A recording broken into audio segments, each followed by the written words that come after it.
Hi, everybody. Good morning, good afternoon. If I'm actually saying good morning, that will be to our viewers who are likely watching this from the global north, because for the most part of the African continent, we are closer to each other in the time zone. So, good afternoon for those watching from across Africa, and good morning or good evening for wherever you might be watching across the rest of the world. My name is Adebayo Okeowo, and I'm the Africa Program Manager at Witness, which is an international human rights organization that leverages the power of technology and video to advance the cause of human rights. We're delighted to have today the opportunity of this side session alongside the ordinary session of the African Commission on Human and People's Rights, which is ongoing at the moment. And we chose to have this side session to focus on a very topical issue of technology and human rights. Because the explosion of online, social, and mobile networks, as well as the underlying technological infrastructures, including AI, artificial intelligence, and machine learning, has been accompanied by a set of opportunities and challenges for communities that seek to advance justice and accountability across the world. And these networks have also placed tremendous power over free expression, privacy, and the rights in the hands of largely US and East Asia based private platforms.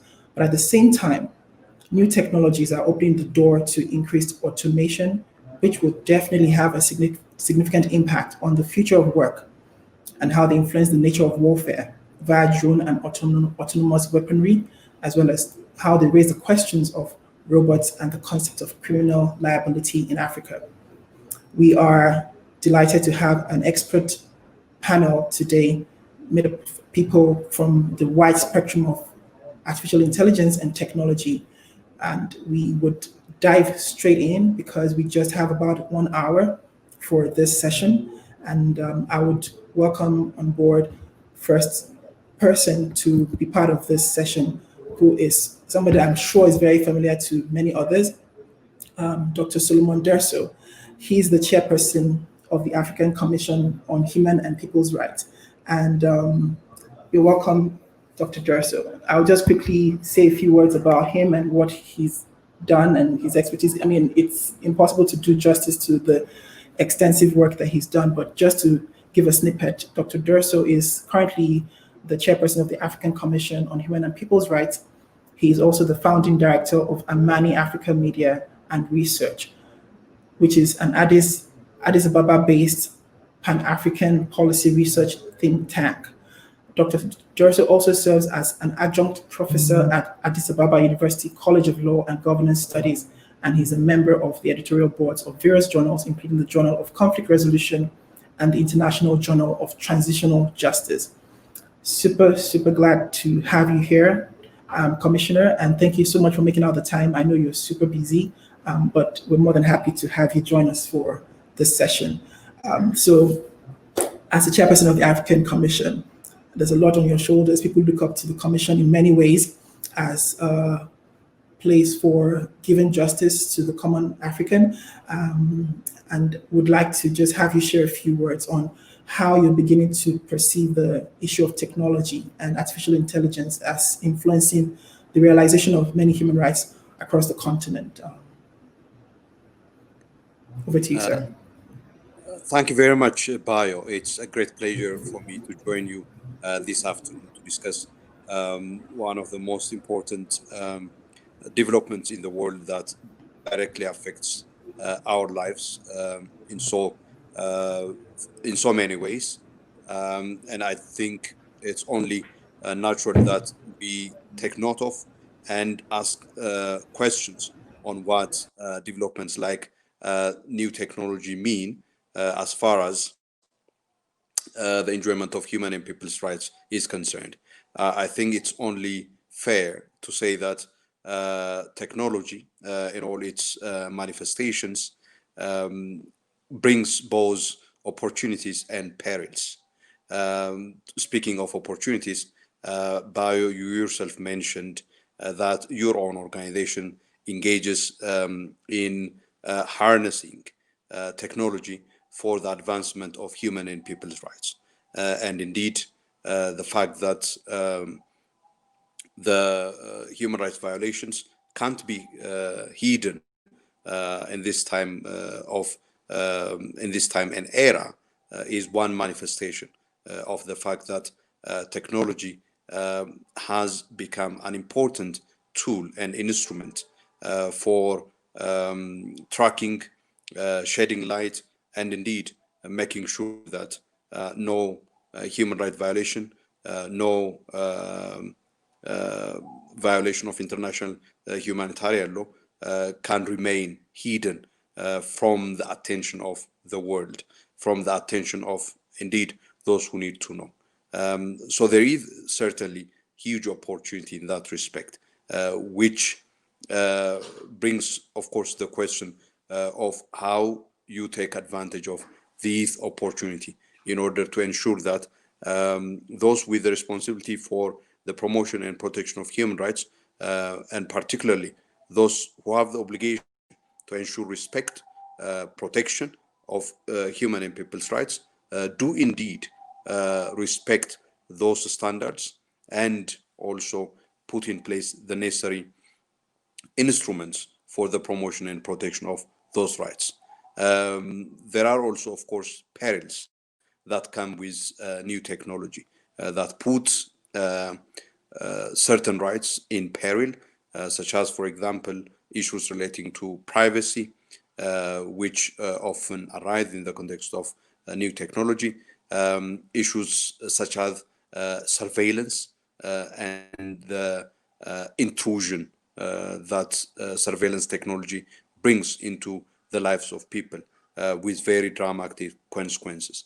Issues relating to the exposure of young people and children to abuse in the world of new technology. And of course, there are also other perils, such as, for example, exacerbation of existing problems in terms of access, as new technology dominates our lives, particularly in terms of the delivery of various opportunities, various services and goods. Then those without access to new technology would be left behind and would have very devastating consequences in terms of deepening poverty, in terms of exacerbating inequality. There are, of course, other issues relating to, in particular, new technologies in the area of peace and security, which can also have very devastating consequences, as some of the colleagues would speak about on this.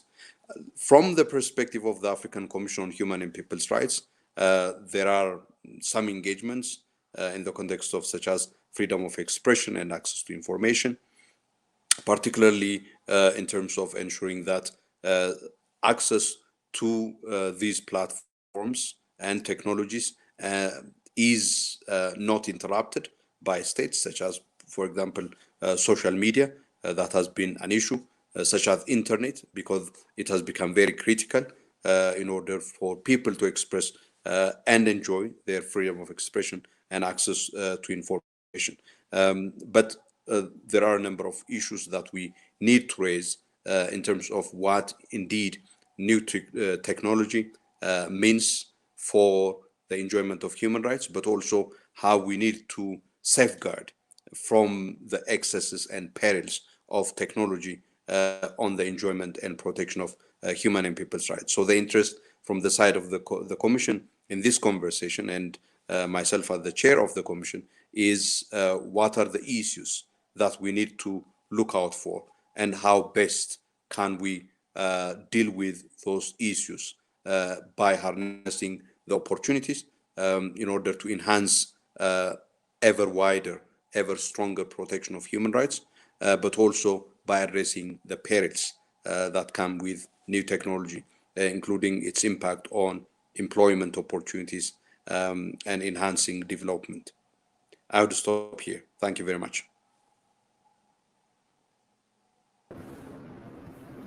Thank you, Commissioner. It's a very, very vast area that we all know that it's very difficult to cover just in this one session of an hour long. So I do appreciate that you did touch on the many aspects that relates to technology and artificial intelligence, new technology, and the likes. I would move on quickly to our next panelist, who is an amazing friend of witness as well. Her name is Chenai Chair, and I wonder if this was different circumstances, I would have Chenai to give us an interesting conversation about her surname, but I think this is not the moment for that. But just to introduce Chenai, Chenai is a research manager at the Web Foundation, and she focuses on gender and digital rights. She has extensively worked on issues that demand the right to digital policy and from a perspective of a gender and youth lens. So I'm suspecting that Chenai will be holding the fort for the female gender and the younger generation when it comes to the impact of technology and artificial intelligence. But I wouldn't preempt you. So please, over to you, Chenai. Good day to everyone from wherever you're dialing in from. I am dialing in from Johannesburg, although truly a Zimbabwean. So thank you so much for having me today on this panel, and such an honor to be reflecting on the work that I've been doing in terms of digital rights in the context of technology and evolve. So for me, this has always been thinking about technology as part of the solution as it evolves, not rather seeing it as a panacea as we see this race to artificial intelligence, or in the context of the fourth industrial revolution, which has been the buzzword when it comes to these new technologies. And when I think about what needs to be done to ensure that we're taking advantage of these resources, it's a need to actually harness our existent human and economic and natural resources that we have as a continent. And it's also trying to make sure that we actually ensure all of this happens in a context of guaranteeing social, political, and economic rights. And also at the end of the day, realizing that in African context and it's about centering the communities that we exist in. Whereas most of the initiatives that we've seen from the global north around artificial intelligence have had a community impact, but the protections have been designed more so for the individual, and that is the context that they exist in. So in thinking about the areas of focus, my starting point is that when we're talking about new emerging technologies, it's quite easy to then think we're starting from a very new place, but it's always important to locate everything in context and actually recognizing that the offline issues that we face, painting it as a dichotomy, but everything that is in our touched worlds, in our offline worlds, actually continues to play out in the online space. So you find that we have to think about the high levels of gender inequality, as was presupposed by Adebayo, which is true. So we have to think about the high levels of gender inequality that we exist with on this continent. Gender-based violence on this continent is one of the major issues that affects the political, economic, and social rights and success of women and gender diverse people. So with new technologies, we have to be aware that this can be replicated or can provide a solution where we can address these issues. We also have to think about issues around unemployment and poverty. We have such a young population that with creative minds, but the opportunities for them are far and few in between. Very few succeed, oftentimes needing to travel to the diaspora to be successful. So the question becomes, how do we ensure that with these new technologies and the opportunities they provide, we also have young people actually harnessing them in order to benefit from an employment, entrepreneurship perspective, and also addressing the issues that they have grown up with and see in their daily lives around poverty. We also have to think about the political environments that we exist in. So as new technologies have evolved over the last 3 or so decades, we also realize that there is a need to close the digital gap, as was pointed out by Dr. Dersso, and to make sure that we're not leaving anyone behind. But at the same time, because of the lack of understanding and more so maybe more understanding and realizing what can be done with these new technologies, we have political environments that see these new technologies actually being harnessed by governments for purposes of surveillance, and not just governments, but even private sector. So for purposes of surveillance, for purposes of intrusion into private spaces, and also even being used for purposes of abuse, linking it back to gender-based violence. So that's what we have to think about in terms of, like, if we're trying to make use of these new technologies, let's not forget the context that we exist in. And so then going forward, and thinking about what else needs to be done by African governments so that we actually harness these emerging technologies and recognize the challenges that may come with them, we have to think about the governance models that are currently in existence. And we have to develop governance models that are collaborative and are also multi-stakeholder. Because at the end of the day, if governments are sitting with private companies and determining how best to govern these models, the people on the continent are unlikely to benefit. So there's a need to actually make sure that we're engaging different stakeholders from civil society, from the technical community, our own technical community, to actually be able to proffer what kind of governance models would work over issues of data, over issues of procurement, over issues of implementation, as well as policy and regulation affecting human rights issues such as the right to privacy, freedom of expression, access to information, and the ability to be able to freely organize on these platforms. And then we also have to think about a governance model that ensures accountability, because at the end of the day, these new technologies are being developed by people with strong power centers and capacity to actually be able to use this data and develop new solutions. And that is what we know because of our context we currently do not have. So when we think about governance models, we have to make sure that we take into account the power dynamics that are existent, and we're able to hold companies accountable when they come onto the continent, and that we have safeguards in place so that there isn't just an extraction model that's happening of African people's data being taken, information being used from the continent and being developing new solutions that are then going to be sold out. And then we also have to think that when new technologies are being developed on the continent itself by our local technical community, we're also able to hold them accountable to say, if you're developing something, how have you taken our society into context, rather than developing something that they want to export to better markets because of the market value associated. And then we also want to think about governance models that allow for us, from the different stakeholders I've pointed out, to actually have control over these solutions.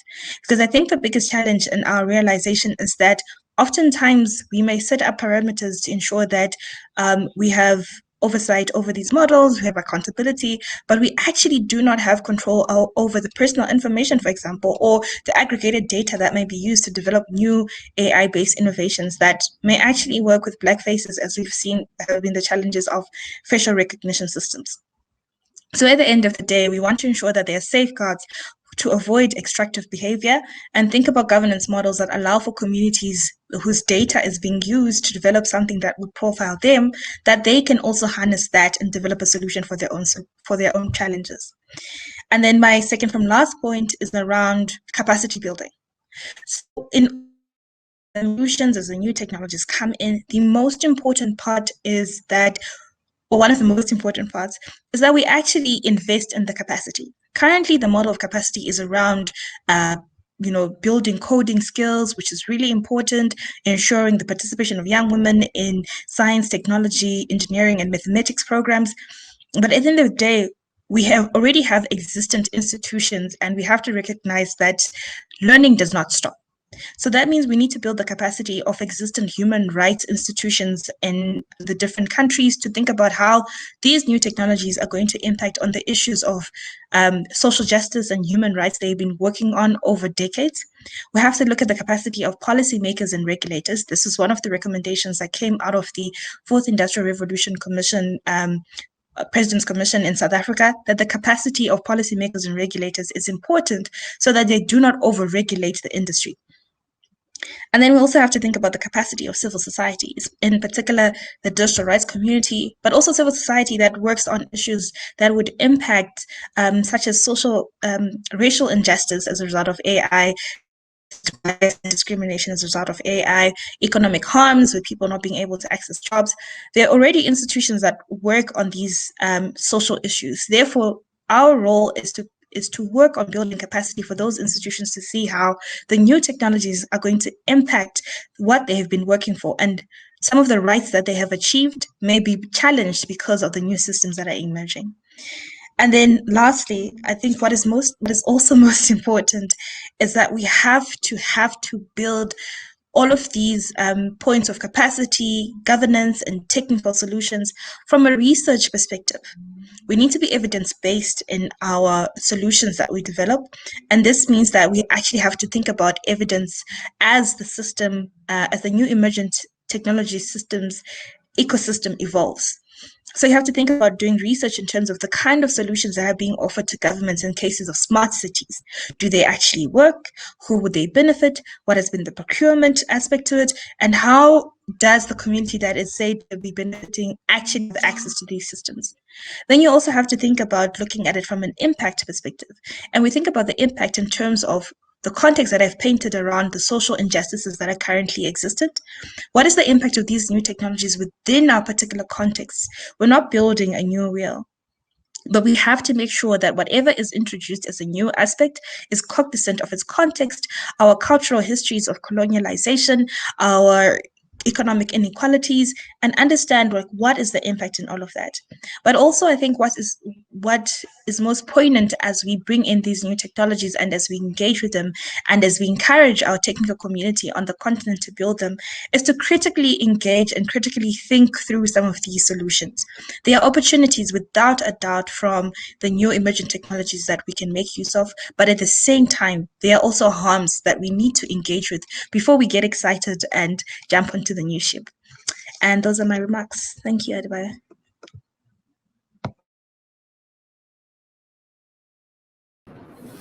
Thank you so much, Chenai. I took a number of points of what you said and discussed, talked about accountability in the development of technology. It's something that Witness also prioritizes a lot. And I imagine that somewhere down the line, Raja might speak a little bit more to that. And the challenges that we would have with facial recognition, some of the safeguards that need to be built around the issues that we're seeing. I'm suspecting that you might actually come back after all the panelists have spoken and maybe expatiate on some of these issues because there are some questions that are emerging around that. But yeah, thank you for your intervention. And I'm happy to introduce our next panelist, who is no stranger to me because he works at the organization that used to be my previous professional home, Professor Frans Viljoen. He is the director of the Center for Human Rights. And because I've worked with Professor Frans before, you don't want me to read out his CV because then it might just be another presentation on its own. But yes, he is a professor of international human rights law. And he leads the fantastic work that's been done by the Center for Human Rights, which is an organization based in Pretoria, South Africa. And I'll just hand over to you, Prof, to share some of your thoughts around the issue of AI, technology, and human rights. I know that the center has been doing some work around that, especially in the area of research, but I'll leave you to speak a little bit more about that. Thank you very much, Bayo, and good day to everyone listening in. I think linking my few remarks to the African Charter, I think mine relates to Article 15, the right to work, which in a sense is a neglected provision of the Charter, and I even think in these debates around emerging technologies. So I have to self-confess, in a sense, that I'm, in a sense, a techno novice. For me, it was delving into an area that I'm not very familiar with. But I soon saw that there are really two camps. You have the techno-optimists, and you have the techno, let's say, skeptics, or opposed to each other, or at least in two camps. As I perused the literature as an academic would do, I really was amazed and taken aback, because my first conclusion is that when we look at what is being written, being thought about, being published, there is certainly a lack of African voices. There's a lack of African focus, statistics, issues being tackled in the area in which now I have done some reading. So I think my first plea, and it's a congratulation also to Witness for putting this on the agenda, but as far as the emerging technologies generally, but particularly in respect to the right to workplace issues, I think African voices need to be better heard. Now, I think whether you're an optimist or a skeptic depends much on where you find yourself, whether you see the pace of the kind of innovation as being very accelerated or moderate. And I think it's very necessary then that one sees this from a, let's say, sub-Saharan African perspective, which is what I will do. But before I focus on Africa, sub-Saharan Africa in particular, as far as the issues of the workplace are concerned, let me just give the mainstay, the characterization of the techno-optimists and skeptics. I think the techno-optimists see the emerging technologies as really creating new opportunities for a plethora of new jobs that we have not even thought of before. They see also the end, perhaps, of dirty, dangerous, demeaning and dull jobs performed, and an era in which we will all have more leisure. And that's kind of the mainstream literature that one is referring to. When there are instances of perhaps rising unemployment, they would say that is, if you look at the highly industrialized countries, not a serious matter. And the idea is that people will find a soft fallback. They will somehow emerge and find skills that they can be adjusting to new opportunities. The optimists also will emphasize that the kind of new technologies may create new job opportunities, but those are often complementary and not really replacing existing job opportunities. And they'll make a point that, through the ages, we've seen, industrialization and mechanization. There has always been the specter that people will lose their jobs, but somehow this has been not the case. The techno-skeptics, on the other hand, will make much of the accelerated pace of the emerging technologies in this instance. They would say that it's very different from what we've seen in other centuries over time, that there's not a specific technological advance, for example, in agriculture or in manufacture, as had been in the past, but this is an all-encompassing technological advance that we see that has wide application beyond even what we can imagine today. So they will point to the very real possibility of massive unemployment. The premise is clear that if you increase productivity based on new technologies, then there'll be a lesser demand for labor, for human labor, and that clearly must lead to increased unemployment. And the assumption, they say, that there will always be another possibility for a transferal of skills, that assumption can certainly be called into question. They also point to the greater wealth inequality that may be even arising from this, and they show social disruption that may arise. But let me focus on sub-Saharan Africa. I think from the literature, I see that generally there's one school of thought that says, but the impact of these emerging technologies on the workplace in Africa is going to be limited. Look, even the existing kind of technologies that are there had not been fully exploited in terms of how it relates to new job opportunities. So there's a long road. There's certainly a time lag as far as that is concerned. And also, in terms of the limited impact, the statistics show that around 80% of African economies are based on informal, non-wage earnings. And that would be in the informal businesses, the single entrepreneurs, small firms, family businesses, household enterprises. And the impact of technologies on this kind of economy in Africa is arguably going to be very, very limited. We have still a growing population. Young people are providing the possibility of a labor force, and there will be little incentive, actually, for states and others to embrace new technologies because of the equilibrium of the status quo. And that clearly has consequences of Africa maybe falling even further behind in terms of competitiveness as far as these kind of new job opportunities are concerned. On the other hand, there are indications that Africa, sub-Saharan Africa that I'm speaking about, would be also affected by the emerging technologies, the automation, AI, and so on, in terms of the job market. But this will be really not at the lower end of the scale, but it will be obviously where people are wage earners. So these studies show that the professions most likely to be affected by automation in broad sense would be high wage service economy and the high wage manufacturing sector in Africa. And statistics that had been assembled or studies show that up to 2/3 of positions in Nigeria and South Africa, that is wage earning positions, are susceptible, at least they are susceptible to automation and potential replacement, or at least radical rethinking of those jobs. So that is one area in which even now the effect will and may be felt.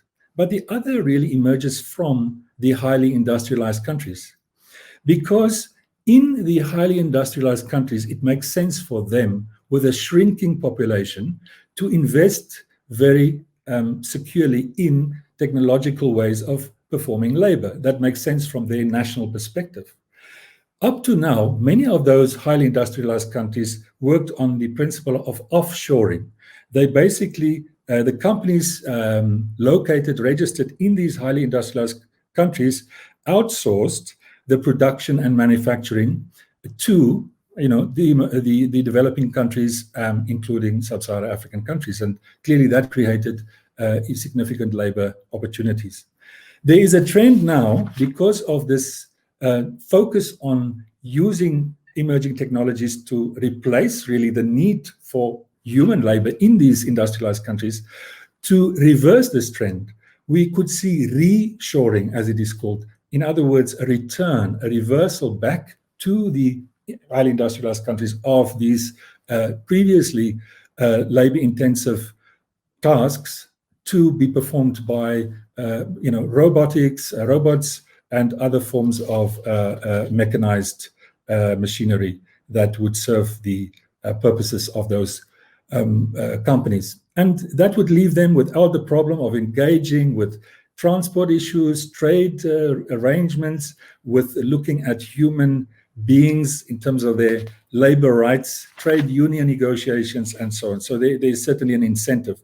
And I can say that there's a study done by the ILO that looked at robotics specifically.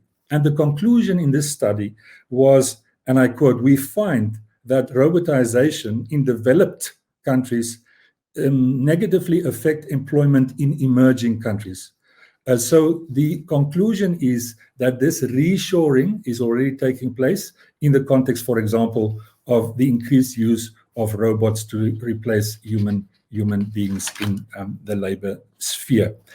There is also, I think, the serious concern that there would be a growing inequality at a global scale. Clearly, the existing high levels of inequality, the kind of disappearance almost of a robust middle class, is also at stake here, and that obviously links to the kind of intellectual property that would be most likely in the hands of a very, very small group that will most likely not have any link with Africa. And in essence, we could see the reduction really of the role of the state, even in the context of this kind of situation prevailing. In conclusion, Adebayo, very briefly, what can be done? What can we focus on? I think intersectionality of rights. We need to make sure governments, human rights thinking has to also link this issue with education. Education has to prepare our youth for this kind of job market. We have to focus on the so-called STEM, science, technology, engineering, mathematics subjects. A good move has already been that in South Africa, there is a sense of primary school, robotics being taught. So that clearly needs to receive our emphasis. Secondly, I think our states have to invest much more in infrastructure to give this capability the ability to really prosper. And lastly, I'll come back to my initial point, and that is scholarship, civil society, studies, engagement. We all have to ensure that African agency is alive and well in the age of automation, so that we are not left behind, but are at least very actively involved and engaged in the thinking and the critique of this process, of which we are, for better or for worse, part. Thank you very much. Thank you, Professor Frans. I do appreciate your intervention. As I was listening, I was thinking, okay, would Prof say which one he is? Are you an optimist or are you a critic? It would be good to get your thoughts on that maybe later on if time permits. And as you spoke also, you talked about automation and how it affects the nature of work. That's a real concern. I imagine maybe sometime when maybe Jake does come on his own intervention, he might talk to the issue of criminal liability. I'm preempting Jake now, but it doesn't matter. We could also talk about how that could be a point of concern. Regardless, though, we know that there are threats and there are opportunities with the development of technology and AI.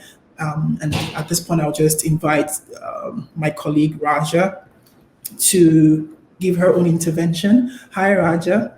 I'm saying hi as if I've not already seen you today already. But yes, Raja is the Senior Program Manager for Middle East and North Africa at Witness, and she's an expert when it comes to video as evidence, and she has led several trainings in places like Yemen and Syria, training activists and community members on how to use video to protect their human rights and to advance the cause of justice.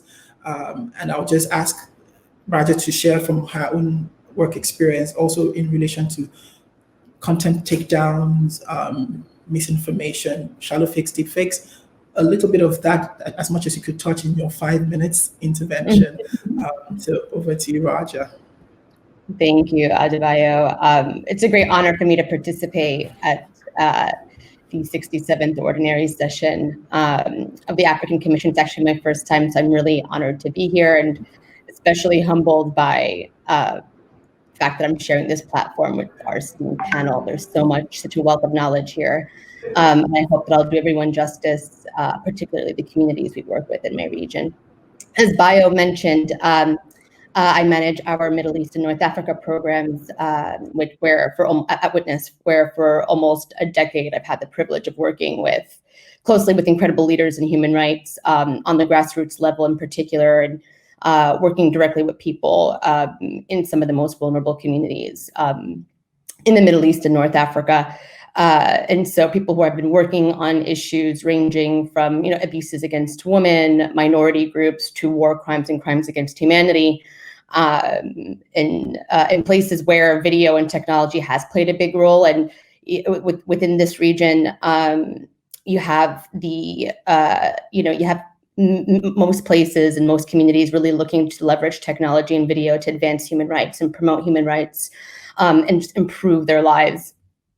However, not everyone, as technology, becomes more accessible to more and more people, there is, of course, a gap. And there are still many, many places and communities that are further disenfranchised and marginalized because of the lack of infrastructure, access to technology, and in some ways are impacted by that. And so an example of that is like within the work in Syria that we did, you had an incredible volume of content that was being produced, being documented by average citizens and civil society members who were actively trying to expose and spotlight some of the abuses and crimes that began to emerge 10 years, years and years ago when the revolution started and as it began to slowly turn into a conflict. And because of the communications infrastructure and access to tech, we had that overwhelming amount of content that was being uploaded every single day. And one of the biggest challenges with that was that a lot of it was, while the goal of that content was to, hopefully have someone use it, for advocacy and accountability purposes, because no one from the outside who are, a lot of members of these communities did not have access to the professional guidance to help ensure that whatever they're creating is reliable, is easy to verify, particularly because there was no access to into the country by independent, investigative mechanisms and others and journalists. And so, what we tried doing is creating access to that type of guidance, and just to try to address that gap. And as we saw, content improved Of course, it wasn't surprising to see the efforts that everyone made to meet the standards of the international standards. However, we are in this space now where we have this, massive volume of content, and we're finding, and groups are working with, tech developers and really leveraging technology to help analyze the data, turn that data into those massive volumes of data into more strategic tools and information for analysis and to further support investigations. However, on the other side, you do have a place like Yemen and other locations around the world that lack that infrastructure. However, where most people don't have access to the tech tools and technological advancements that other places do.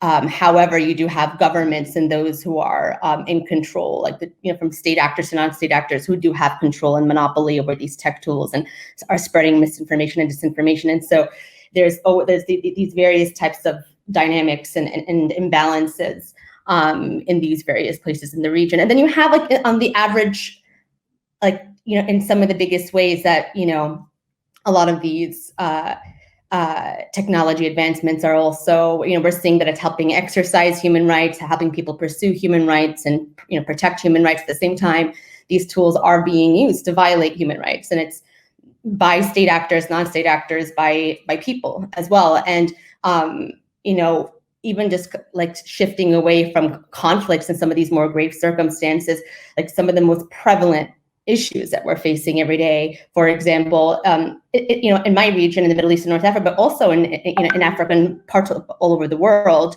is how these weapons, how these digital spaces and tech tools are being used and weaponized against other vulnerable groups, minority groups, and in particular women. And we've seen a lot of this happening in this region in particular, just because it is a more male-dominated and conservative region. We've seen how it's been used to kind of circumvent any, mobilization and expression of women's rights groups and feminist movements. And as other panelists have actually mentioned, like, there is something that, one of the key ways that we really have to begin to think about this is, not look at the impact of these technological advancements and emerging technologies independently from real world consequences. Whatever is happening online has a direct impact on the lives of people, like in real life. And it's really important that as we continue to have these conversations, we continue to make that connection and linkage. And if we don't, there are devastating consequences for many people. And we've seen this in many parts of my region. We've had women being killed by radicals because of how they were expressing themselves online. We've had women who have tried to compete in elections, in very male-dominated elections, as we saw in 2018 in Iraq. And you had 2,600 women that were competing for during the parliamentary elections, and there was a massive reaction by communities that were just very, very against this. And one of the ways in which they started countering this was by tearing down campaign posters from the streets of women that were running. And at the same time, you had online videos, of sex tapes being published and disseminated against specific women, forcing them to resign and really just destroying their entire careers. And in many cases, things like this could actually end up in people being killed. And so ultimately the idea of that, if these technologies continue to be developed without any regulation, without any oversight, my fellow panelists have already gone in a number of ways we could kind of circumvent the impact and threats of this. But if they go on ignored and unnoticed and not really, we don't put the right attention to it, there is a greater risk of this happening in a more widespread, extreme way. And this is because a lot of these tools, and especially a lot of the work that we do and that we're focusing on right now, is around deep fakes and synthetic media. And so they're getting easier to make and are increasingly being commercialized and more accessible. So this could have devastating consequences if the issues related to this aren't addressed. And so we've been working to identify ways in which new forms of manipulation might expand or alter existing threats or introduce new threats. And so some of these, like a lot of these tools and media forms do have a great potential to amplify and expand problems, again, around reliability, verification of media, trust in information, which often involves spreading of false information and attacks against trusted individuals, institutions, their credibility and work, attacks against judicial processes, criminal liability, thinking about how this is also used to kind of influence and impact modern day warfare. Like we're seeing this in the drone war as well in Yemen, Pakistan, and many parts of the world. And I know that others are going to be elaborating on that as well. And then, of course, as I mentioned, like the weaponization of online spaces, where these spaces for over 10 years since the start of the digital era were marketed to everyone around the world as safe spaces, as spaces for people to mobilize, to trust, to store all their sensitive data, it is the epitome of exploitation of the most vulnerable communities, while at the same time offering people the greatest opportunities to create real impactful change and work. And we've seen how far these advancements have gone, and ultimately it's the people. It goes back to the people who are using it, right? But now we're seeing more and more often the use of these tools for, extortion, harassment, smear campaigns, doxing, and there are organized efforts to do this in the long term. And the long-term impact of all this, not necessarily only on how much more of an issue this is going to become, it's also just how this is going to impact behavior, how this is going to create more people to go into hiding, self-censor, isolate. It's going to change how things operate and how people really, try to exercise and promote human rights. And it's gonna affect the landscape and the ecosystem. So these are concerns that, of course, have been raised. Like I've heard this directly from vulnerable communities, people who have been impacted by this. Now they're concerned. We're all concerned about where this is heading as well. We've also heard this directly from the human rights community and from those who actually develop the tools, from tech developers, from the experts themselves who have actually developed these infrastructures. They've also recognized and are quite concerned with this. And so it is important to recognize the role of these technologies in the rise of digital attacks, and then begin to address that through events like this. But of course, as others have mentioned, making sure it stays on the agenda, making sure that we actually can discuss and identify concrete ways to, and actions for us to work on collaboratively. And again, like there are many of organizations that the African Commission can rely on and collaborate with that can help lead these conversations and actions and efforts. There has to be more more capacity and more resources put into promoting awareness around these issues, not only in terms of supporting, experts and the tech and the infrastructure for verification, for looking for, ensuring that information could still be trusted. All those efforts around that. We also need to integrate this into our education systems, into our institutions, on the radio, in the news, in our universities, at home, on TV. This has to become part of a conversation. It has to become part of our daily discourse, because it is becoming, as we see in every part of our life, everything is being questioned. It's not necessarily the communities who I'm working with who are at risk. It's also my sisters. It's your sisters. It's our community. It's our families who can be directly affected by this too. And so we need to kind of consider how much of an impact this could make, and the wide range of consequences. Some of them are extreme, and that's something that we need to recognize. And I think, again, like we have plenty of resources on this and a lot of materials and information that we're producing.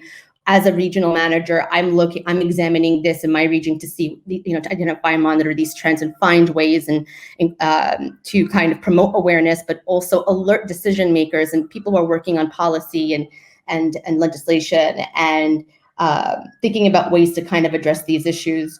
We're doing this on, globally through all of our regional work. And more importantly, I think a big component of this is making sure and ensuring that everything that we do is going to have to include, there has to be more inclusion of the communities who are being impacted. They have to be the ones leading this work and have to be part of these conversations and need to be the ones directly speaking to how we can address them collectively and not in isolation. But I'll just end here and just allow everyone else to carry on. Thank you so much. And thank you so much, Raja. I knew it was going to be difficult to keep you to 5 minutes. But thank you for that intervention. And yes, totally with the work of Witness, we're very concerned that communities need to be represented at the table, no matter what the efforts are in regards to how technology, how it's going to be regulated, because the impact would eventually filter down to them. We could engage further on this after the other panelists have had their own go and intervention. I would quickly move on to Jake at the moment. And Jake, I was making a tease earlier on about his wonderful cap, which has sort of become a signature identity with him when I see him on panels, which is really cool. So Jake is a lawyer. By the way, Jake Effoduh is a lawyer. He's also a Vanier scholar at Osgoode Hall Law School. He's conducting research at the moment on the legitimization of artificial intelligence in Africa. He's also a partner at Praxis and Gnosis law firm in Nigeria. He also founded the Law to Go app in 2018, which is a digital library for human rights. For the interest of time, Jake, over to you, 5 minutes. Thank you very much, Dr. Adebayo, and thanks to Witness for organizing this very timely and very critical, important discourse, especially within the 67th session of the African Commission on Human and People's Rights. It is such an honor to be on the same panel with someone who I consider my mentor from afar and has inspired my work and my passion for human rights. Professor Frans did teach me during my master's program at the University of Oxford, and I have followed his work ever since. His papers, his work, every single thing he's been doing has actually reflected and impacted on my work. I particularly like the comment he made about Article 15 on the rights to work of the African Charter on Human and People's Rights.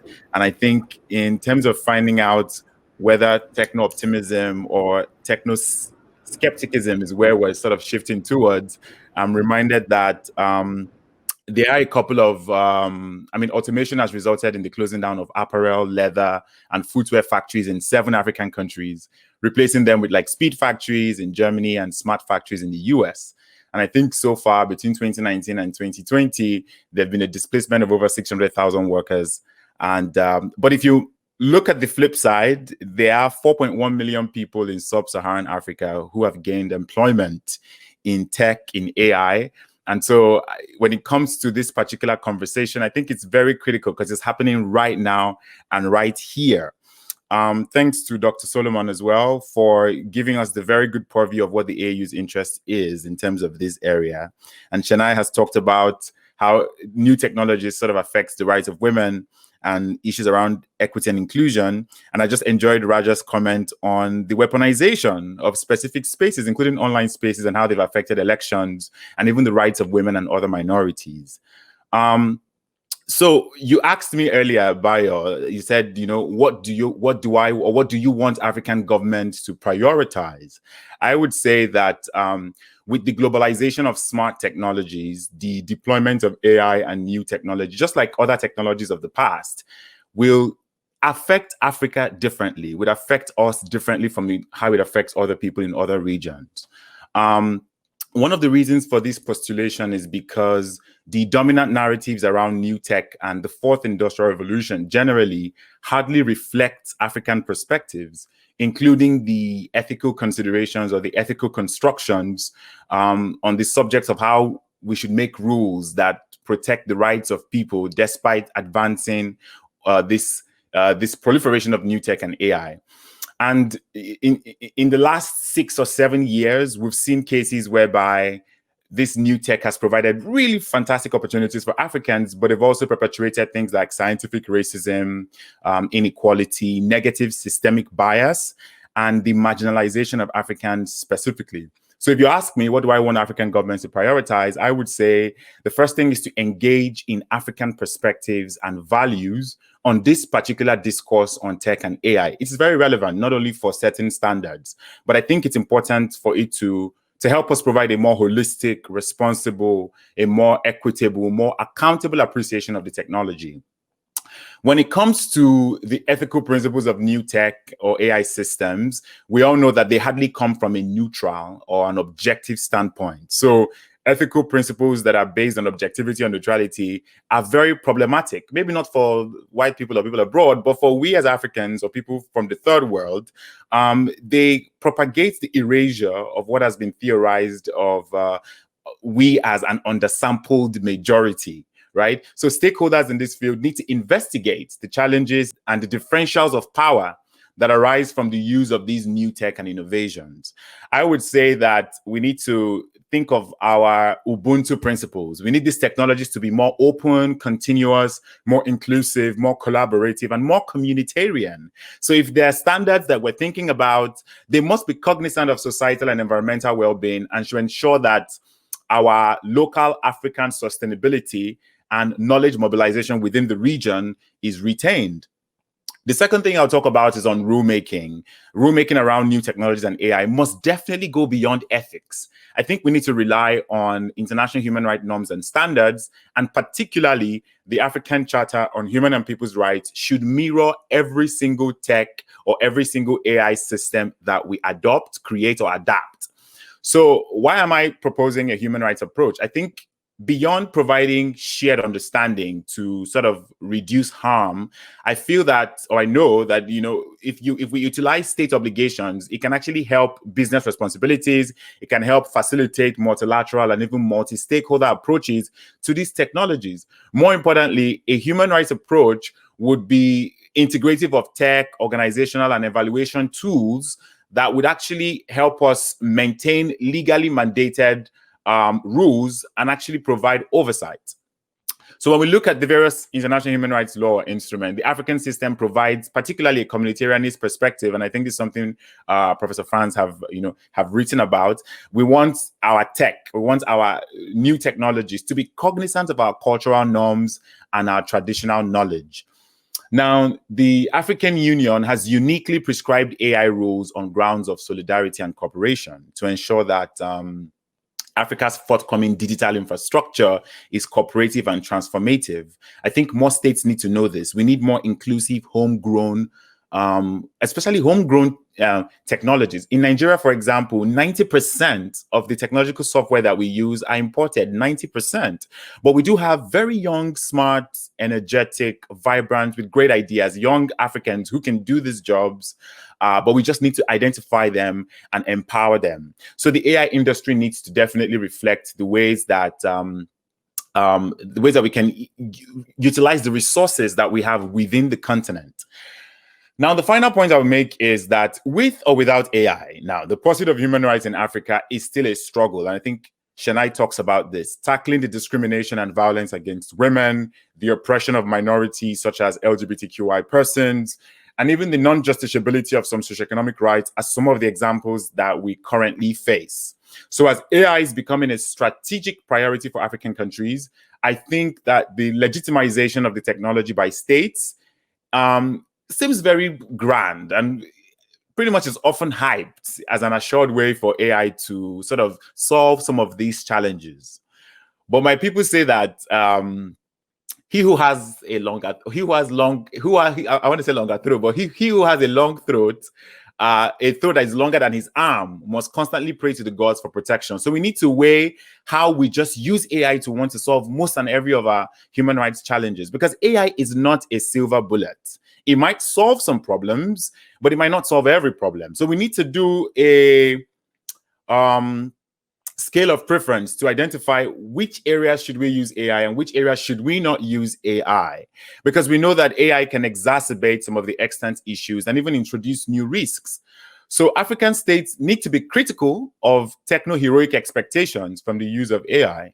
And we must consider how the technology may infringe on the autonomy, the transparency, the privacy, of Africans themselves, especially when it comes to how AI can create job displacement, how it can perpetuate inequality and negative systemic biases. But more importantly, as we've seen in the past 2 to 3 years, how AI is being used to hegemonize Africans ourselves. So we need to think not just of these beautiful ways that we propose AI on the continent, because right now there are 15 African states who have developed national AI agencies, or they have task force or commissions, or there are laws and acts being promulgated specifically on AI, or ways that AI wants to drive AI education, training, and research. In fact, last week, Nigeria just opened its National AI and Robotics Center, one of the first on the continent, right? What does that mean for the advancement of human rights? So beyond gaining normative emergence, Africa seems quite ambitious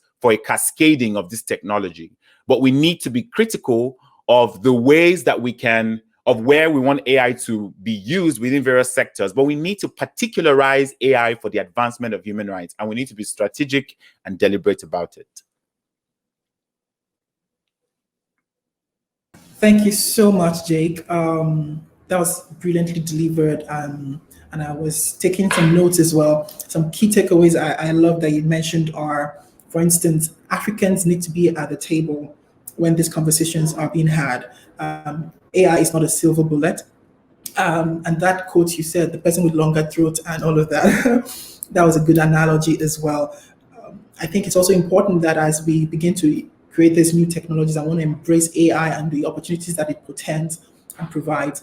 It's key that human rights groups are at the table so that we do not go so far ahead and then we come back and realize that we have to rework a number of things because they weren't respectful of human rights in the first place. So quickly moving on to our final panelist, and I'm glad that the chairperson of the African Commission is here because of the references that we've made to issues of regulation, because I believe that African Union bodies play a significant role when it comes to how we, fine-tune this area of tech and AI.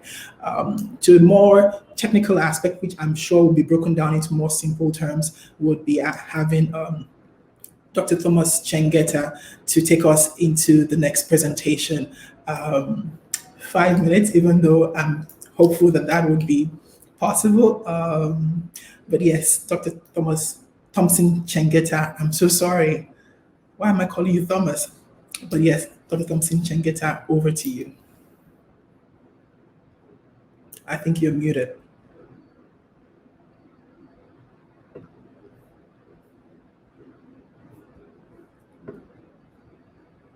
You're still muted. Okay, good. You're good now.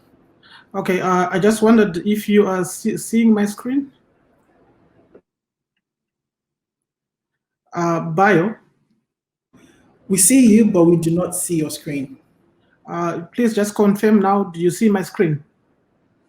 Not yet. I think when you click the share screen, you have to also click at the bottom. You click apply. You should see the apply button there. If you're sharing. It's actually showing me here that it's sharing. I'm not sure. Just a moment. Let me. Is it sharing now? Not yet. What I could do is I could have you send it to me, and then I would pull in the chairperson of the commission while we figure out your presentation. Okay, hold on. I think I see what you're trying to do. Okay. All right. We can see it now. You can, but we see the whole. Okay, just a moment. Okay. Do you see it now? Yes, that's good. You okay. Can proceed. Perfect. Thank you very much for the invitation. And I want to actually start from where Jack left and other panelists. But I want to start by perhaps a disclaimer where I do say that I am not a skeptic of AI technologies, but rather I'm one of those who are calling for a cautious and measured approach when it comes to the use of AI technologies. In other words, I'm one of those who would say that Africa should not be left behind when it comes to AI technologies for good. But Africa should also participate strongly when it comes to regulation, and even so perhaps prohibition of certain AI technologies which are forbade. So today I've just briefly described my intervention as developing the emerging notion of meaningful human control over artificial intelligence technologies in accordance with African norms and values. In other words, I'm trying actually to go to a specific recommendation which perhaps African states can pursue in a bid to try and safeguard some of the challenges that may be presented by AI technologies.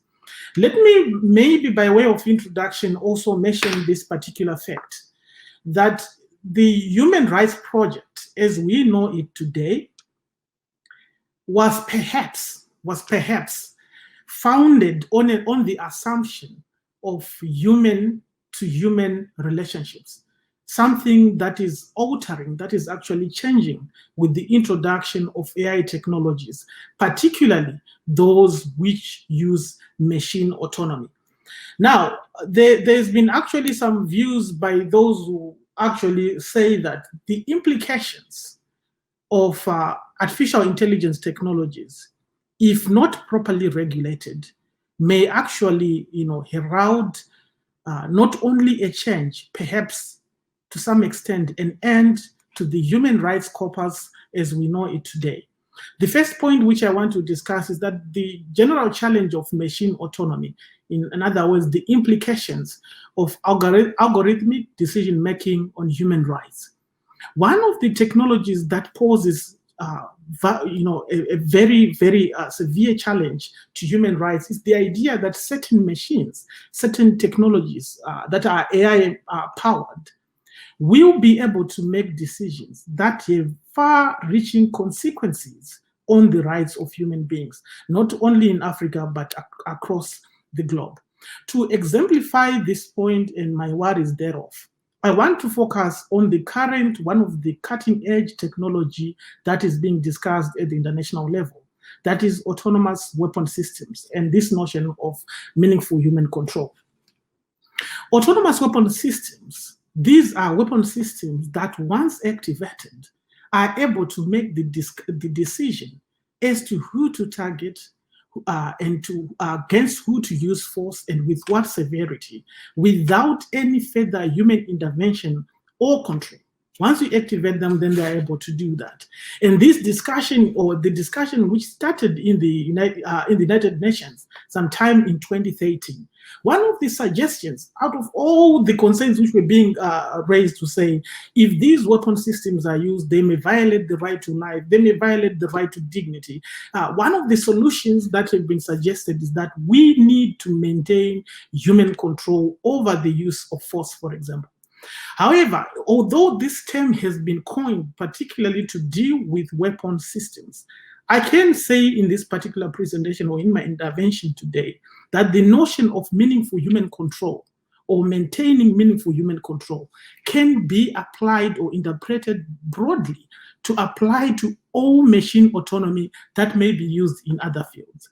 Why is the concept of maintaining meaningful human control important? Because it is believed that if we maintain meaningful human control over use of AI technologies, then we are able to retain human agency. And when we are able to retain human agency, we are able to preserve human responsibility. It is important, as I've already noted, that the corpus of human rights, when I said it's based on human-to-human relationship, you would see that the violation of rights, there's an assumption that there is a violator and there is a victim. But with the introduction of certain systems or AI technologies that will make certain algorithmic decisions without necessarily being controlled by humans, so to say, may then create that problem where it is not clear who is accountable or responsible for their decisions. But I'm happy to give reference or to come to Africa because my presentation, as I said, says that the African continent or African states need actually to rally behind this concept, this emerging notion of maintaining human control over artificial intelligence technologies. But how can they do that? We already have an entry point. The African Commission on Human People's Rights, back in 2015, through General Comment number 3 on the African Charter pertaining to the right to life, specifically say on paragraph 35, any machine autonomy in the selection of human targets or the use of force should be subjected to human control. This is a very fundamental and important point.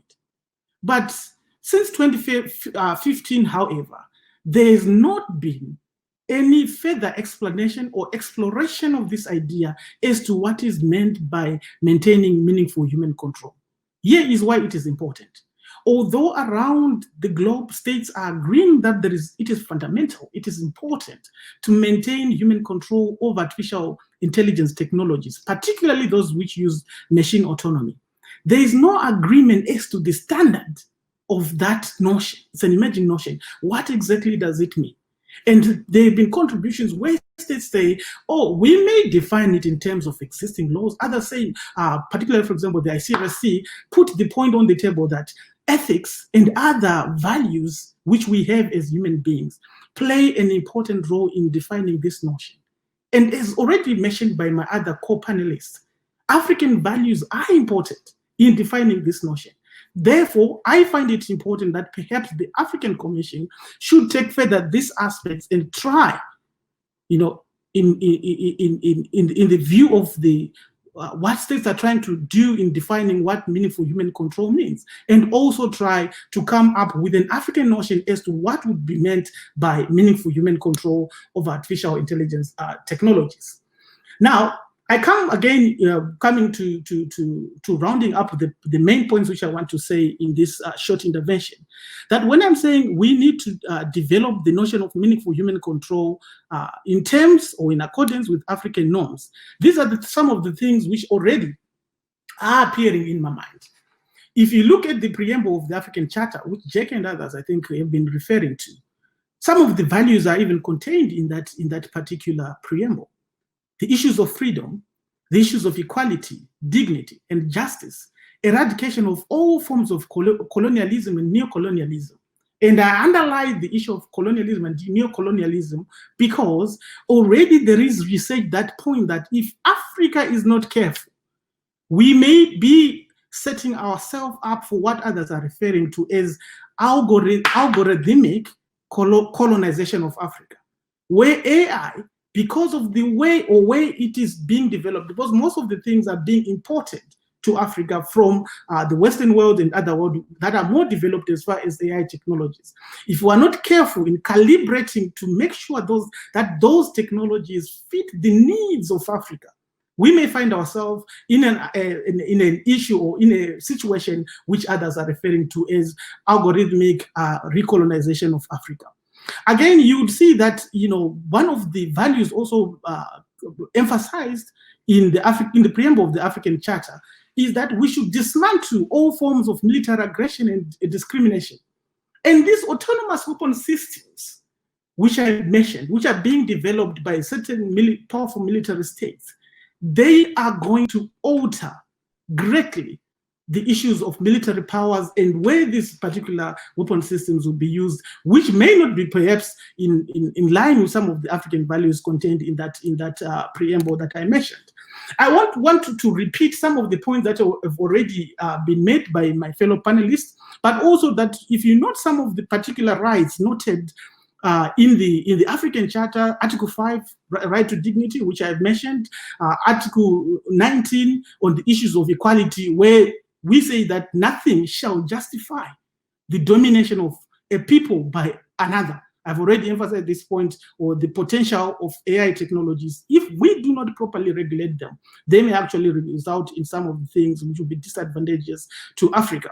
I don't want to go into more details about issues of the right to non-discrimination, because other panelists, I think it was Chenai who mentioned the issues that existing data, if you look at, especially in terms of facial recognition, there's already been mentioning of the ideas that in the use of existing data to develop AI technologies, there is racial bias associated with them, which may exacerbate racial discrimination that is already existing. I particularly remember in August 2019, during the meeting of the United Nations Group of Governmental Experts on Lethal Autonomous Weapon System, South Africa raising this point of racial discrimination, which may be associated with the development of autonomous weapon systems. But that point may not have succeeded in being included in the final report of the UN, because perhaps there are no many African countries or countries that are rallying behind such particular important points. Again, highlighting the importance of participation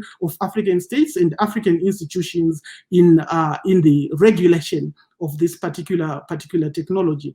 Finally, it will be important also to pay attention to African ethics, and I think this point has already been emphasized on issues of Ubuntu, African communitarism, and AI technologies.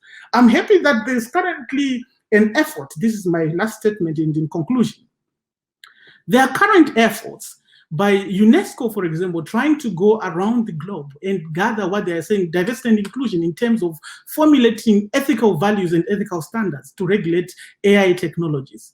And on that particular point, I would again implore African states, the African Commission, and the Pan-African Parliament and other institutions to perhaps start trying to develop what does the notion of maintaining human control over AI technologies, and there are various of them, would mean in terms of African values, in terms of African norms. I think this would be something really helpful. The entry point that was given in 2015 in that general comment was only the starting point, and I think it is important to develop this particular point. With that, I want to thank you, Bayo, for allowing me to make these brief and rushed submissions. Thank you. Thank you, Dr. Thompson Chengeta. I really appreciate your intervention. It's absolutely very key and necessary, and some questions have actually come through as a follow-up to your intervention. I'm going to bring everybody, you could stop sharing your screen now. Okay, don't worry, I know, oops. Okay, yes, so I'm going to bring every one of our panelists back on screen now and have everybody give some final remarks. But I want to also first say thank you to everybody for giving such brilliant submissions, as it's obvious that the issue of technology and AI is not something we can discuss in just 1 hour.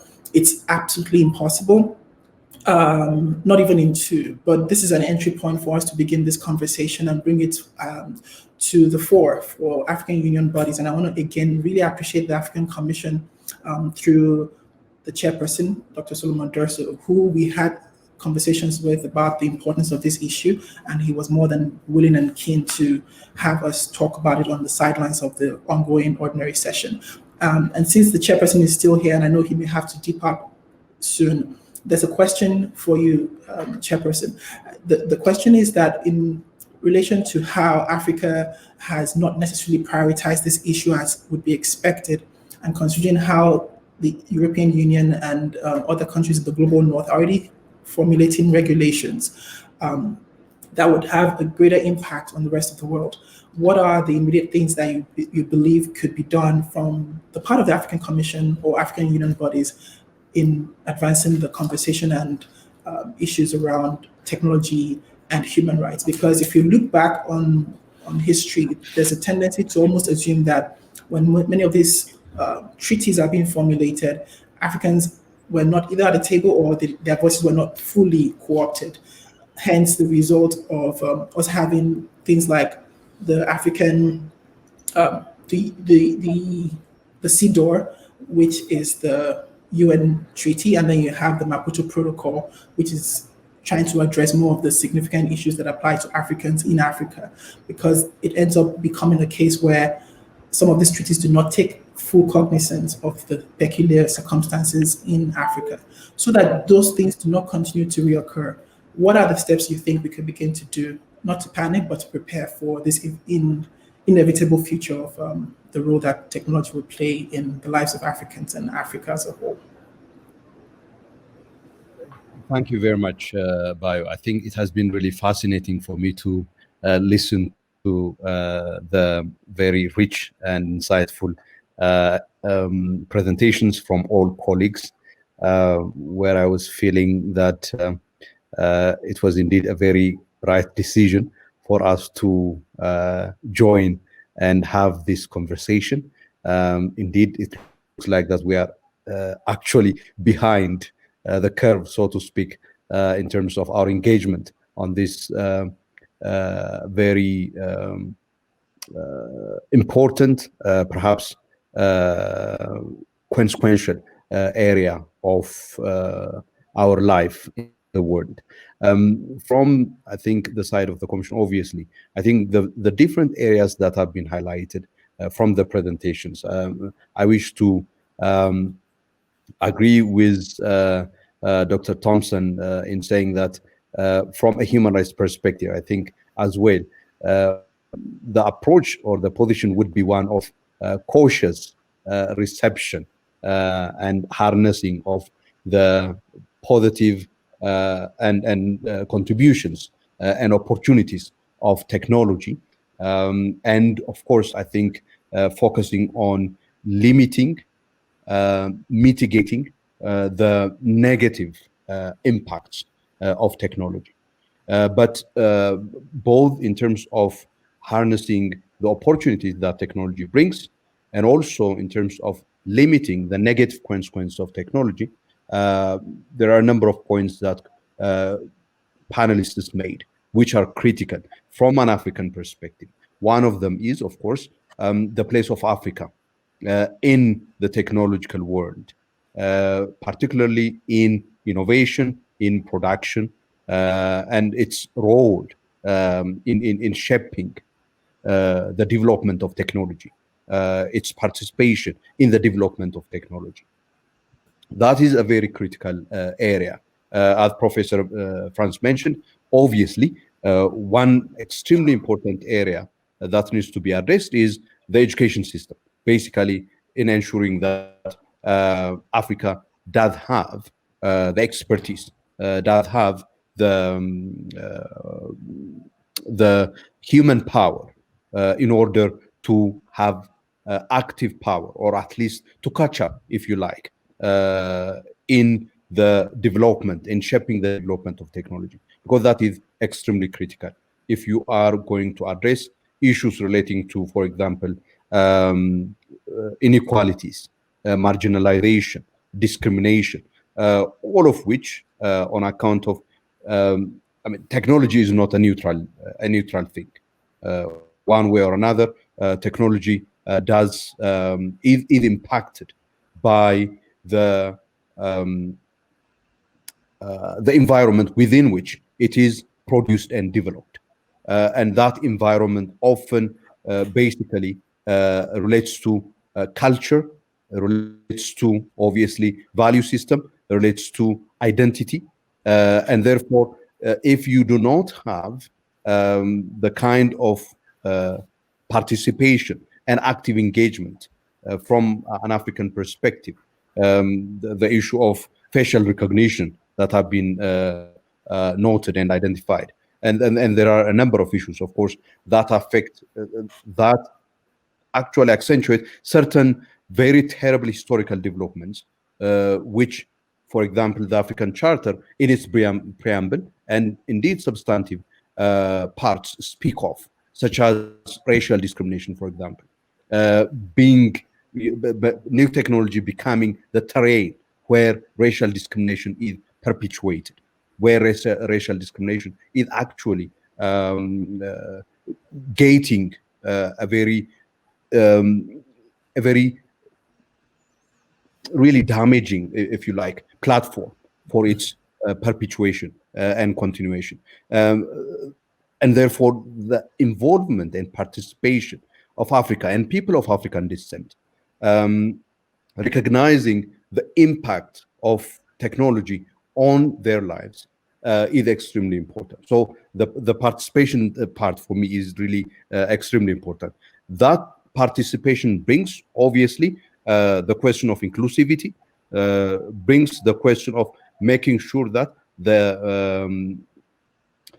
our diversity is also reflected, and therefore this technology actually doesn't become the platform for perpetuating historical injustices that continue to affect us even as we speak today.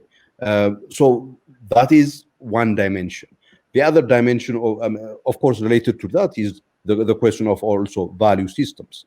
The approach of the African human rights system, as you all know, and as Jack and Dr. Thompson mentioned, really puts premium not only on the individual as a holder of rights, but also on communities per se as right holders as well. The collective rights of peoples that Dr. Thompson put up in his slide is an important consideration in that respect. But beyond and above that, of course, reference has been made to not only the African Charter, but also importantly to the Maputo Protocol, which is one of the pillars of the African human rights system as far as the rights of women and girls is concerned, which is, I can't agree more with Chenai in what she has put forward.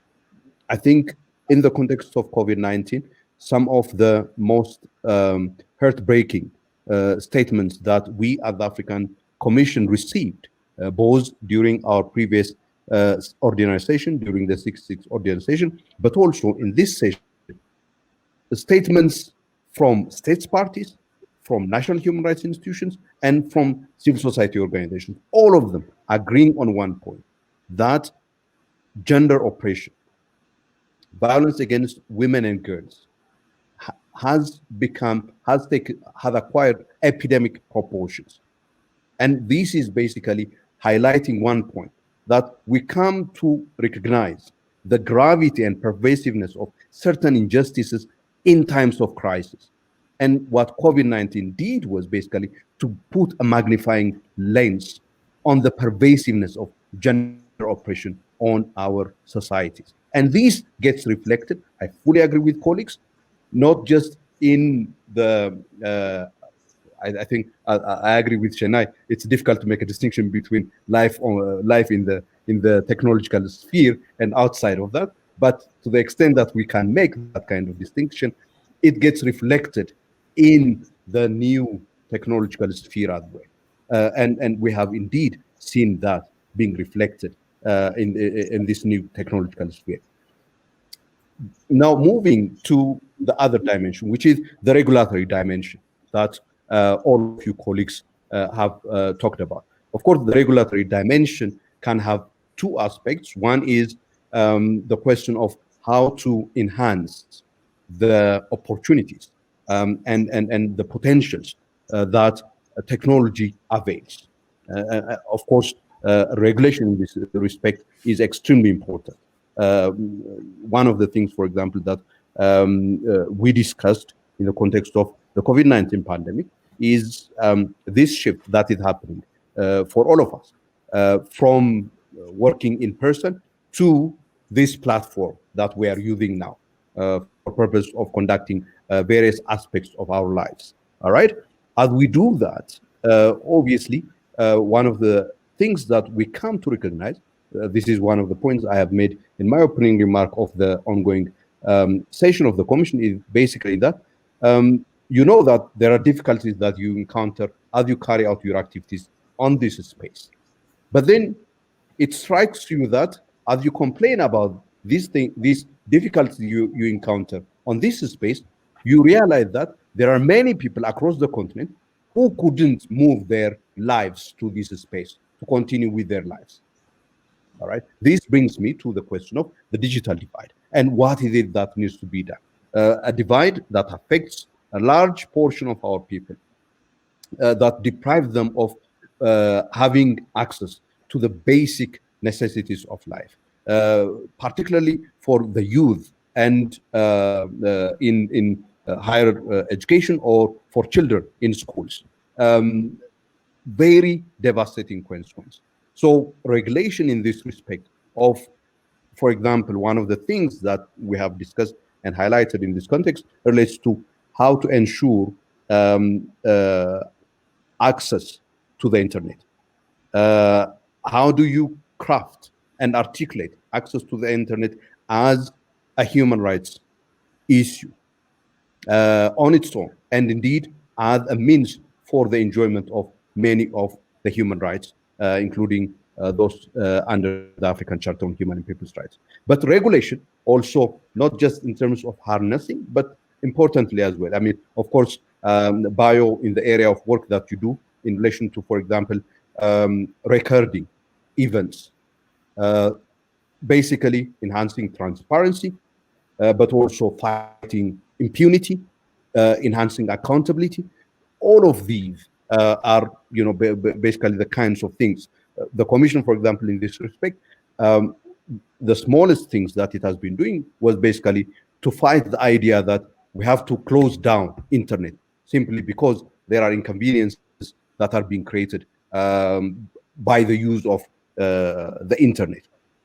And we are saying, no, this actually constitutes a violation of specific rights for people, whether in terms of freedom of expression and access to information, or even other areas, such as the right to work that Professor Frans mentioned. They may not be big number of people, but there are a number of people who depend on access to the internet in order to make ends meet, and their lives would be completely disrupted if you shut down the internet. All right. So the regulations around these kinds of things are extremely important. And then the other dimension of the regulations relates to what Dr. Thompson had highlighted. This, of course, concerns importantly infusing, the international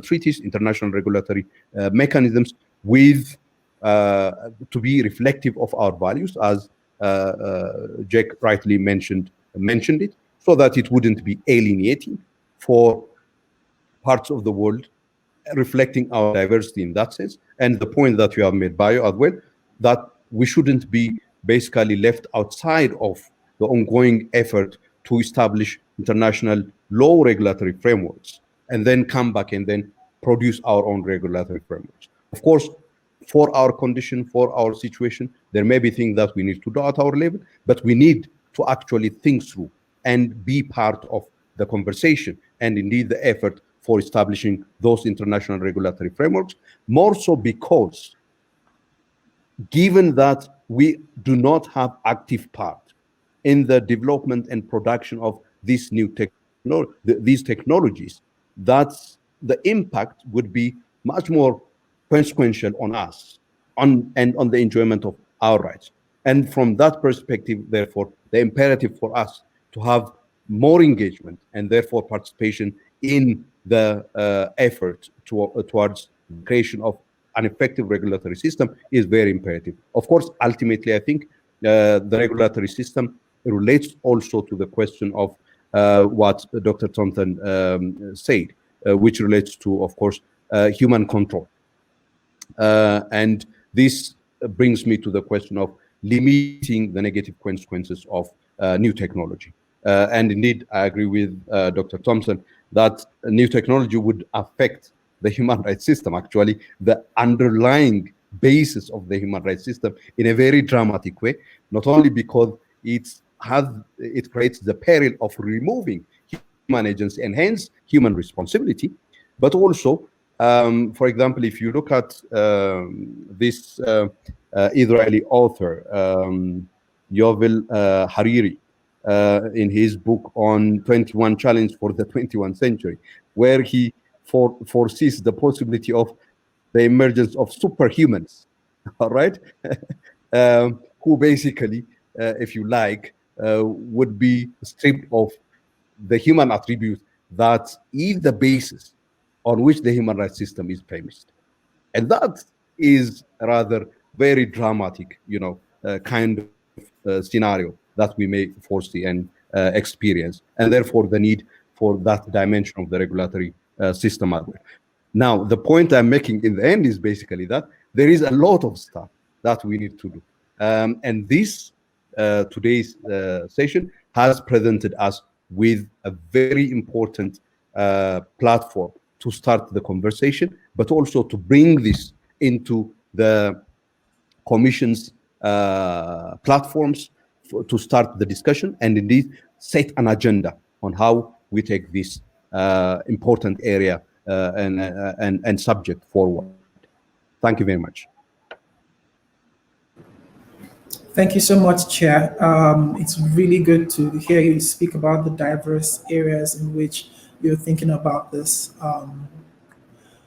this challenge and this opportunity that AI and technology does present. In my mind, I'm here thinking, okay, we hope to somewhere down the line in the near future see some special mechanisms from the AU, even the African Commission, targeted specifically on technology and human rights, a resolution and things like that. So we can also push out some measure of engagement around this with contribution, of course, and input from civil society. And I know that you'll be open to that. And we could, of course, talk about that even further after now. Because we're way beyond our time, and I'm respectful of the fact that everybody has to get back to stuff, I want to quickly give a space for each of our panelists to, again, give a closing remark. I would say 30 seconds, but I know some people would still make it 35 seconds.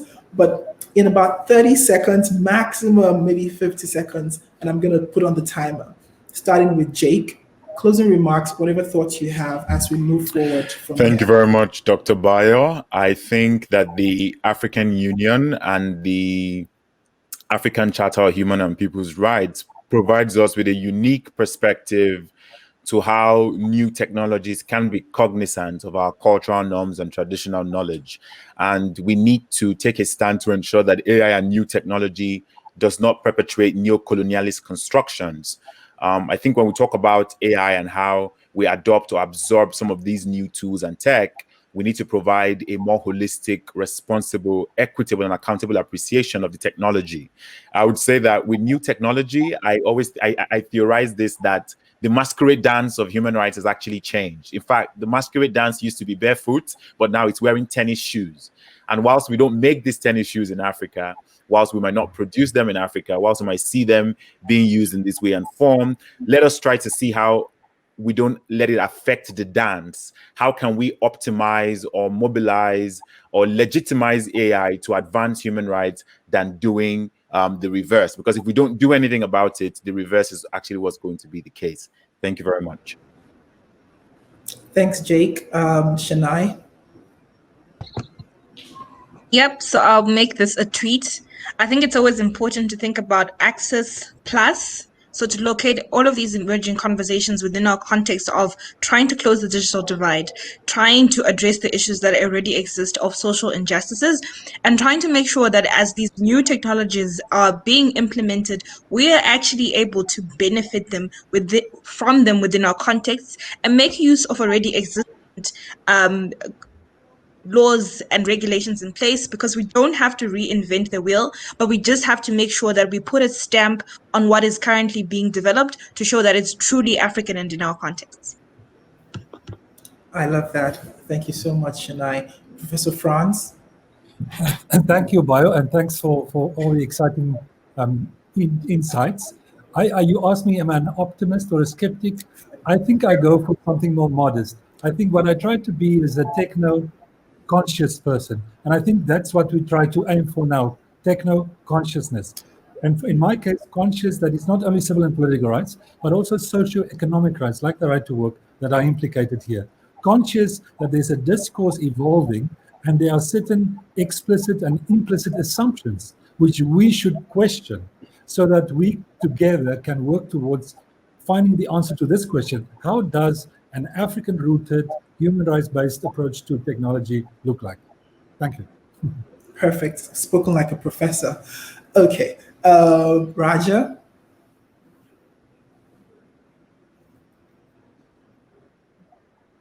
Yeah, Raja, you're muted. You are muted. There are a few things that came up while listening to Dr. Thompson's presentation. And one thing is an area of work that I've been doing on Yemen and other places where there are war crimes with weapons being used from other countries. And so one of the things I was thinking is, you have regulatory tools like the Arms Trade Treaty and these things, just kind of monitoring and tracking how weapons are being used, manufactured, transported. And yet, we do have these issues of tech companies who are developing tools and enhancing these technologies without any oversight. So I'm wondering how we could kind of look at it through that lens, particularly as a lot of these tools are leading to other issues like content moderation, removal of content, censoring voices of dissidents, and deleting evidence. So it's just an interesting thing that came up in my head, and I'll probably follow up with you as well. But yeah, thank you everyone for all of your contributions. I definitely learned a lot today. Thank you, Raja. Dr. Chengeta. Thank you, Bayo. In 2019 and in 2020, the United Nations Secretary General Antonio Guterres identified autonomous weapon systems or killer robots as one of the 4 major threats to humanity. He regarded killer robots or autonomous weapon systems as morally repugnant, politically unacceptable, and that they should be banned by international law. And these autonomous weapon systems or killer robots, because states are investing in them, they will determine also to some extent or to a large extent the nature of development of civilian use of AI technologies. If we are not careful on how we regulate or we respond to autonomous weapon systems, this may result in a general demonization of AI technologies, something which I don't want. AI can be for good. And for us to have that goodness, it is important for African states, for everyone, including all Africans or people in Africa, to participate in the regulation and prohibition of certain weapon systems that won't be reconcilable to the spirit of Ubuntu and human dignity. Thank you, Dr. Chengeta, and I want to say thank you to all of our panelists and especially to Dr. Solomon Dersso for the opportunity to have witnessed, coordinate, and organize this side session panel alongside the 67th Ordinary Session of the African Commission. It does matter a lot and also shows that the Commission is concerned about this issue, and so that we could have conversations and chart a way forward. Thank you to all those who have participated. For anybody who might have missed the beginning part of this webinar, you can watch all of it back from our different platforms at Witness_Africa on Twitter, or at Witness Africa on Facebook, or Witness ORG on YouTube.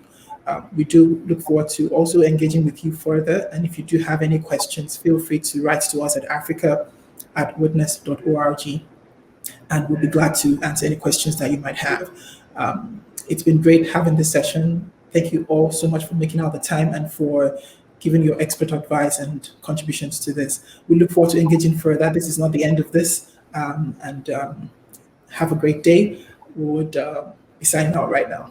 Thank you, everybody.